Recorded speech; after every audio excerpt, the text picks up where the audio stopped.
ایک اور اثر آپ کے سامنے رکھتا ہوں، حضرت عبداللہ بن مسعود ہی کا ہے، لا یزال الناس صالحین متماسکین ما آتاہم العلم من اصحاب محمد صلی اللہ علیہ وسلم ومن اکابرہم فاذا آتاہم من اصاغرہم ہلاکوا۔ اس اثر کا مفہوم یہ ہے کہ لوگ صالحیت کے ساتھ جڑے رہیں گے جب تک کہ وہ جو علم ان کے پاس آئے گا وہ اصحاب محمد سے صلی اللہ علیہ وسلم سے آئے گا، اور ان کے اکابر کی طرف سے آئے گا، اور جب ان کے اصاغر کی طرف سے آئے گا تو وہ ہلاک ہو جائیں گے۔ تو یہ اصاغر ابن مسعود کے نزدیک کون لوگ ہیں؟ ٹھیک، ظاہر تقابل سے سمجھ میں آ رہا ہے نا کہ امت کے اکابر بڑے دین میں بھی اور قدامت کے لحاظ سے بھی وہ صحابہ ہی کی جماعت ہے،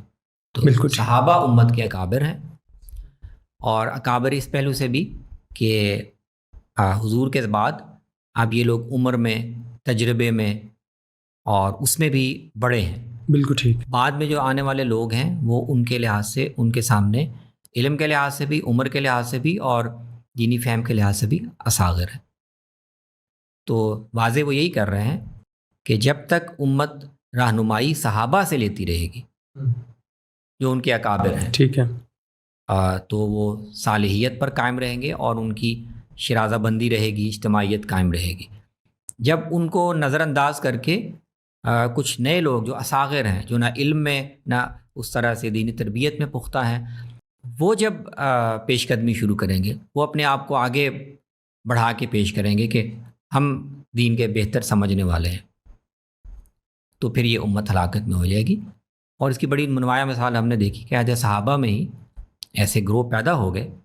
خوارج جیسے، جی جی جی جی، جن کے اندر یہ دیکھیں نا، حیران ہوتا، بزام یہ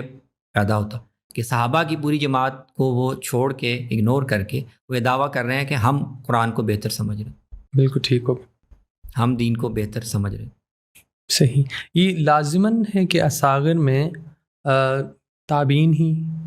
ہوں گے، مطلب صحابی، یعنی صحابہ کے بھی کچھ لوگ ایسے ہو سکتے ہیں جو بالکل اصاغر میں ظاہر ہے وہی نا، یہاں تقابل اس پہلو سے ہے، صرف عمر میں یا صحابہ کے بعد ہونا مراد نہیں، مطلب یہ ہے کہ اصاغر اگر ایسا فہم یا ایسا نمونہ امت میں پیش کرے جو اکابر سے ہٹا ہوا ہے تو پھر یہ، ورنہ اگر تو صحابہ ہی کے اسوہ کو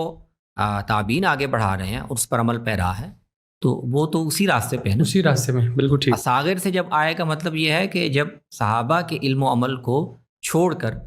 اور اس کو نظر انداز کر کے اصاغر دین کے نمائندہ بن جائے اور صحابہ کے مقابلے میں اپنی دینی تعبیرات پیش کریں، تو پھر یہ امت ہلاکت۔ یہ ہم نے بڑی اچھی مثال خوارج کی سمجھنے کے لیے، میرا خیال میں اس کا روح سخن بھی شاید ادھر ہی ہے، بالکل ٹھیک ہے، کیونکہ اس مرحلے میں ابن مسعود رہے ہیں اس میں شریک، جب وہ حضرت علی کے دور میں، جنگ، حضرت علی عثمان کے دور میں جن لوگوں نے یہ سارا برپا کیا فتنہ، صحیح، تو اس میں پیش لوگ اور اس کو فتنے کو ابھارنے والے تو یہی نوجوان لوگ ہیں، بالکل ٹھیک ہے۔ انہوں نے پھر ماحول ایسا پیدا کیا کہ اس میں سارے بہت سے بڑے صحابہ بھی اس کے یعنی لپیٹ میں آ گئے، لیکن پیش لوگ تو یہی تھے۔ بالکل ٹھیک، بالکل ٹھیک۔